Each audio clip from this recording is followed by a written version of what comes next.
Halloween has always been my favorite holiday, and Team Fortress 2 has always been my favorite game. So it suffice to say that Scream Fortress is, and most likely will, always be my favorite event in any video game. I love it all, from the bosses like Marasmus and the Horseless Headless Horseman, to the spooky maps, to the cosmetics, to the spells, to even the contracts that are reused every year. I love Scream Fortress. However, there's one thing that I don't love.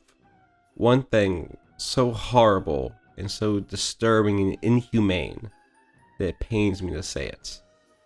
The drops in frame rates. Now, I will admit that drops in frame rate during an annual Halloween event isn't the greatest problem facing the game right now, but I still think it's worth talking about. Now, I'm not saying this Scream Fortress is bad at all, because truthfully and I know a lot of the community, feel as though this has been the best Scream Fortress in years. This is just one annoyance that I've noticed while playing.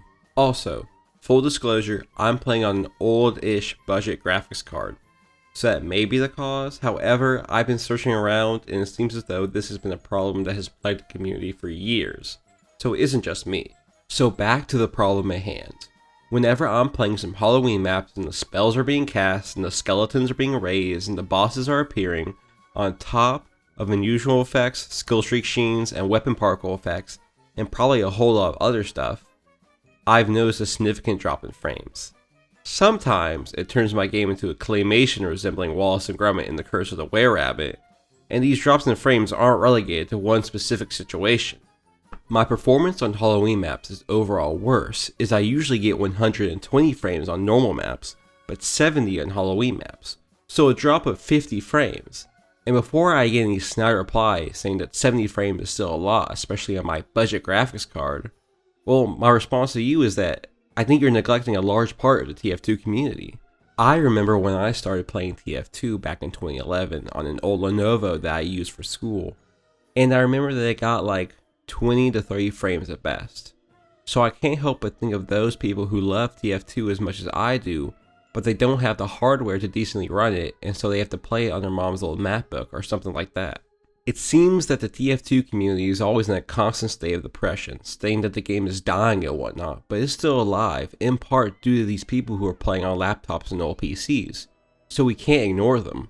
Now for possible solutions. I would like to plug a community project called Team Compters 2. Team Compters 2 is a community project being worked on by Mastercoms and Associates, in which they are going in to delete TF2 source code and fixing bugs and optimizing the game. For years, I have wanted a TF2 update which is just bug fixes and optimizations, because TF2 is so old that it could have a bar mitzvah, and the character models and maps aren't too complex compared to other modern games. So I shouldn't just be getting 100 frames per second, but a cajillion frames per second, and I know that's not realistic, but you get my point. TF2 is a game I love, and it's in need of bug fixes and optimizations out the hoo-ha, and I think Team Contras will be exactly what we need. And if it gets enough attention, who knows, maybe Volvo will push into the game. I'll leave a link to the Team Contras project down below, and thanks for watching.